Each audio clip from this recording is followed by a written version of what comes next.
Jail में रह के तो आपने इस्तीफे की बात की नहीं, बाहर आके इस्तीफा देने की बात क्यों हो रही है?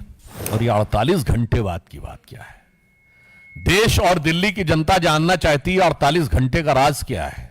कौन सी ऐसी निजी चीज है जिसके लिए आप 48 घंटे की मोहलत मांगने की कोशिश कर रहे हैं? के पास 70 में 62 एमएलए हैं, वो कह रहे मैं मांग करता हूं कि चुनाव किया जाए। ये मांग अपने आप में दर्शाती है कि उनका किरदार अपने आप में कितना विचित्र हो गया है। शराब घोटाले में जब इन पे आरोप लगा था तो दिल्ली में दारू का दरिया बहाने वाले लोग महात्मा गांधी की समाधि के ऊपर जाकर शपथ लेने का ढोंग कर रहे थे। ये वही देश है जिसके लिए राणा प्रताप ने घास की रोटी खाई, जिसके लिए रण में कूदी रानी लक्ष्मीबाई, जिसके लिए भगत सिंह ने फांसी गले लगाई, इसलिए कि एक भ्रष्टाचार का आरोपी गुनहगार आज उनके नाम का उपयोग करे। चंद बातें करना और मुतमई होना नहीं अच्छा। चंद बातें करना और मुतमई होना नहीं अच्छा। सियासत आखिरी दम तक सभी को आजमाती है। बहुत गलती की गुंजाइश नहीं होती सियासत में, जरा किरदार हल्का हो कहानी डूब जाती। नहीं, जेल से बाहर आकर जिस ढंग की आतिशबाजी हुई, अपनी ही सरकार के जेल से बाहर आकर अपनी ही सरकार के बनाए हुए नियम को तोड़ने वाले भी वो इस देश के पहले मुख्यमंत्री हुए। दिल्ली सरकार ने आतिशबाजी पर प्रतिबंध का निर्णय लिया और दिल्ली का मुख्यमंत्री दिल्ली की जेल से निकलकर दिल्ली सरकार के नियम को ध्वस्त करे। यह एक नई राजनीति थी और उसके बाद उनकी नई राजनीति कहीं कहीं पर बहुत विडंबनापूर्ण और दुखद भी लगती है। शराब घोटाले में जब इन पे आरोप लगा था तो दिल्ली में दारू का दरिया बहाने वाले लोग महात्मा गांधी की समाधि के ऊपर जाकर शपथ लेने का ढोंग कर रहे थे, जबकि महात्मा गांधी का जो जन्मदिन है 2 अक्टूबर पूरे देश में ड्राई डे होता है।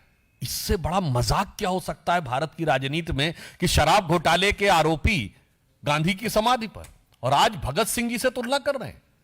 आपको याद हो पहले भी जब इन लोगों ने भगत सिंह जी की फोटो लगाई थी तो भगत सिंह जी के परिवार की तरफ से भी आपत्ति आई थी। और मुझे लगता है कि शहीद आजम भगत सिंह जैसे लोगों की और जिन लोगों ने देश के लिए बलिदान दिया, उनकी आत्मा जहां भी होगी स्वर्ग में उन्हें बहुत कष्ट हो रहा होगा।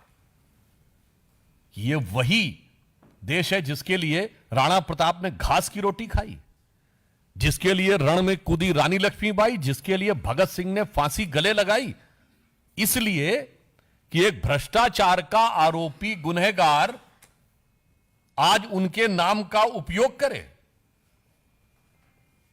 इसके द्वारा एक सजाए याफ्ता मुख्यमंत्री ने, मैं कह सकता हूं कि शहीद आजम भगत सिंह जी की प्रतिष्ठा को धूल में मिलाने का काम किया है।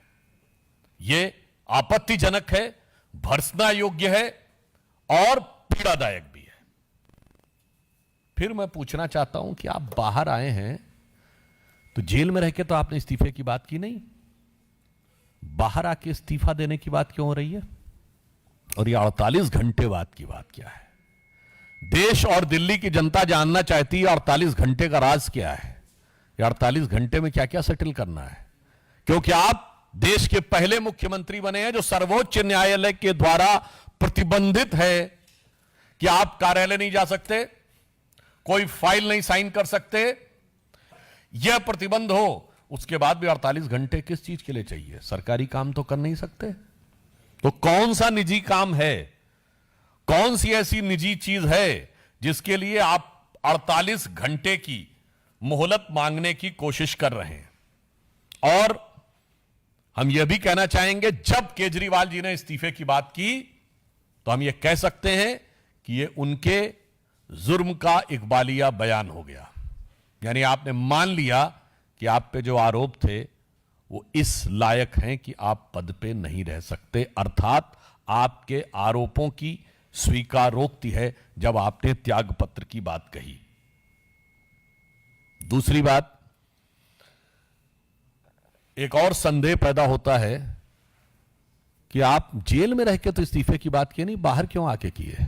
और अब कह रहे हैं कि हम मांग करते हैं कि चुनाव जल्दी कराया जाए।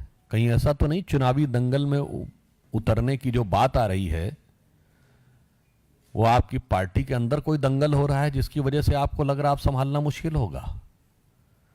ये त्याग पत्र का विषय की आवश्यकता किस विवशता के साथ आई है?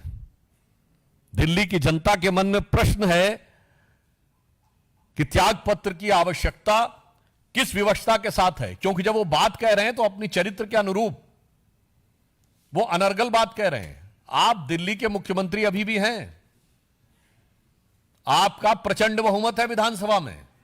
यदि चुनाव चाहते हैं तो कैबिनेट की बैठक बुलाइए, असेंबली डिसॉल्व करके डिसोल्यूशन ऑफ असेंबली रिकमेंड कर दीजिए नए चुनाव के लिए।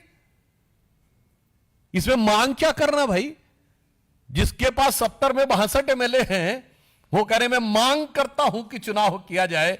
यह मांग अपने आप में दर्शाती है कि उनका किरदार अपने आप में कितना विचित्र हो गया है। इसलिए मैं सिर्फ यह कहना चाहूंगा कि केजरीवाल जी का आचरण,